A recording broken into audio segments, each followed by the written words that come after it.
Arsenal cooked up a storm last night against one of the world's informed sides. Our next guest is sure to have enjoyed it. I have to praise our players because I think they had an incredible match against, in my opinion, the best team in Europe. Saka will take it, left-footed in, swinging, high to the 6-yard box, and the header is in! It's work for Arsenal, yet again, Urian Timber! Nice and hot and spicy meat. Yeah, boy. Underlapping run from Calafiori, that's a brilliant cross, and it's turned in! Van Waken! So attractive. On his way out of his goal, Martinelli is clear, can he round it off? He does! Arsenal 3, Bayern Munich 1. Oh, a bit smoky, gets the old eyes going. Oh yes, last night was a bit special, wasn't it? The old red peppers overcoming the sauerkraut. Arsenal overtook Bayern on top of the Champions League table, a 3-1 victory at the Emirates. Could they win the lot this season? Are we getting too carried away? Join us now for more as the much-loved celebrity chef, massive Arsenal fan, Ainsley Harriott. Ainsley, good morning. Good morning, Ali. Good morning, Alan. How are you guys? We're very well. We're in top form, mate, but I was at the Emirates last night and your boys are in top form, more to the point, aren't they? Just... They were just purring. It was like pulling out the perfect souffle out of the oven. The rise, the gradual build-up, the folding in, and then suddenly to unleash those beautiful, beautiful goals, you know. So, 1 minute we were panicking, and then suddenly Manweke came on, Martinelli came on, Calafiori came on. Yeah. Bam, bam, bam, bam, bam. Yes, man. Sweet to sweet. Do you know what? It's amazing, isn't it? You get a stove, you get by the Caribbean, you fry a few veggies, and he's in a Bentley. Look, he's in a Bentley now. And so he should be. But I'm in Tony. Say hello, Tone. Hiya, Tony. Roy, how you doing, Tony, lad? He said, how you doing, Tony? Tony's a Chelsea boy. Look at him there. Oh, wow. You can fight it out at the weekend then. Tony will have a smile on his face as well. Talking about that, that's a big, big game now, Ainsley, isn't it? Oh, this weekend. How enormous is that going to be? Tony's not saying much about it this morning, and he's picking up Sean Wallace later, and Sean Wallace is another very big Chelsea fan. So I think they're going to get together and have a little moment. But we had our moment last night, didn't we, boys? It was just fantastic. And do you know what's really interesting is the fact that we've got the African Nations is coming up soon, and not one of our boys are going. And a lot of the other big Premiership teams, it's a great point. Great point. And there's a big, big difference. You start looking at Spurs and Liverpool, Man U. A lot of these teams are going to be losing some of their key players. And Arsenal, I don't know whether that was intentional by Arteta, but we're not losing anybody. So really, it's going to be very, very special. Tell you, Ainsley, I was going to ask you.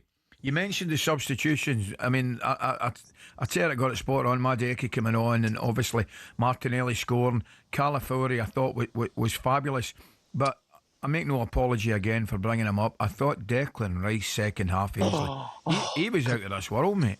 Just colossal, It's and I think that's infectious when you've got someone running around like that and putting so much effort and drive into the game. It just galvanises everybody. Everybody wants to kind of say, look, Declan's doing it. I've got to push on here a little bit.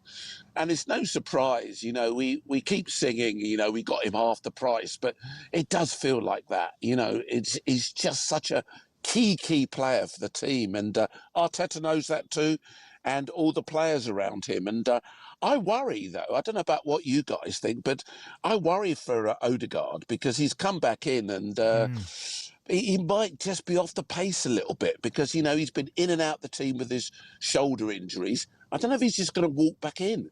And it kind of reminds me a little bit of years ago when Arsene Wenger gave Vermaelen the captainship. And he wasn't even playing, and he was our captain sitting on the bench. What about Ainsley? Arsenal, the squad he has now, he's got two players for every position. He's not had that luxury before. Can Arsenal keep it going? Because I keep saying, look, we're not in December yet, but the way things are going at the moment, It's super duper, and he's got great players returning, coming back now as well. Yeah. You know, Alan, the fact that you're even asking, you feel it. You guys have played at the highest level, and you know when you've got someone that's almost as good as you or could quite easily replace you, you try harder in training. Everything's kind of stepped up a little bit, and you know we've still got Guy Havertz out. We've still got there was four or five big players that are still out. And we're still able to kind of, maintain those high standards. And so I'm really, I believe that we can go on to at least win one thing. We were talking about guys were talking about it on talkSPORT yesterday, weren't they? About, just to win one thing would be fantastic, because we haven't done anything yet, Yeah, so, I think everybody knows I'm a that. bit nervous in my voice. I don't want to say, we're going to do it yet. Every time I go down the Emirates, you think this could be really special. We could win the double here, maybe even the treble. Do you know what I think's important as well, Ainsley? I was at Manchester City on Tuesday night against Leverkusen, and Pep made 10 changes, right? And I think it came back to bite him.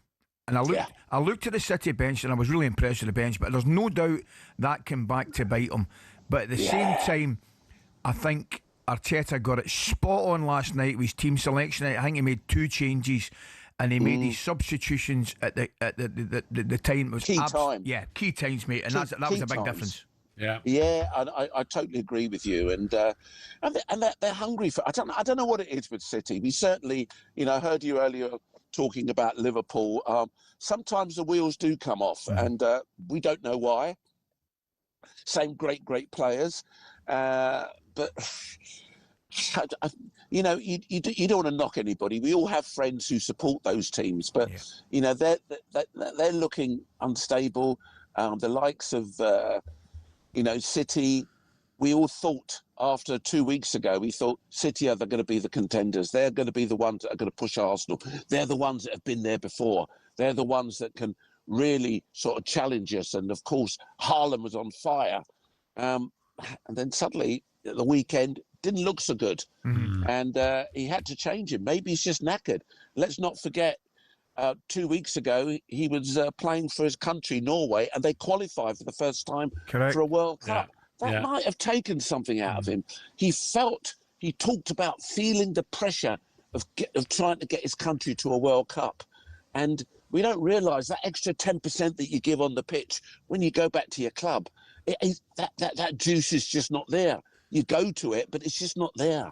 Ainsley, just a quickie. Enjoyed your Caribbean. You taste the Caribbean. Where is your favourite? Ali and I were talking earlier about a bit of sunshine, maybe January, February. Where is your favourite island in the Caribbean?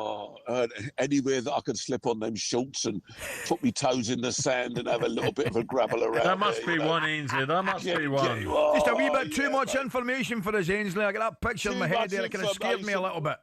Well, I won't be stirring your couscous then, will I, Ali? Are we talking St. Lucia? Are we talking... I love St. Lucia. Talking Barbados? Do you know where I loved Ainsley? Absolutely adored St. Kitts and Nevis. Beautiful. Oh, yeah, beautiful. Where? Absolutely St. Kitts and beautiful. Nevis.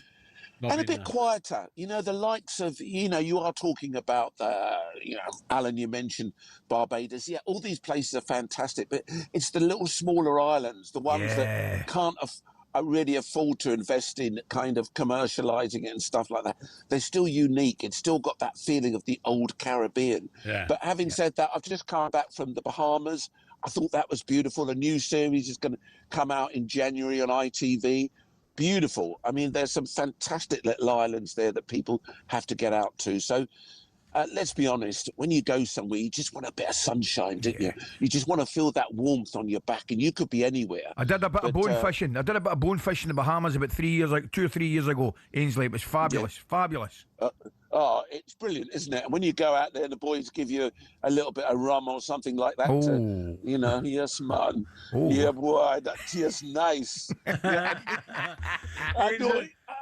don't need to eat the fish. I just want to drink the rum. Myers, that's the one. Ainsley, have a great day. Thank you. Take care, mate. I love you guys. Be brilliant. I love easy, your pal. show. Cheers, Take Ainsley. care, bye-bye, Brilliant, Douglas. mate. Ainsley Harriott there. What a It's guy. all right, you bone fishing. All right, crikey. Bone fishing where? The Bahamas. Ah, and here's me, Loch Long, trying to catch a bit of mackerel. You'll get it up there as well. You get plenty of mackerel up there. I used to throw them in about 7 or 8 hooks with the The wee flies. feathers. Yeah, the feathers on them. No, And you used to bring in 3 or 4 at a time. Loch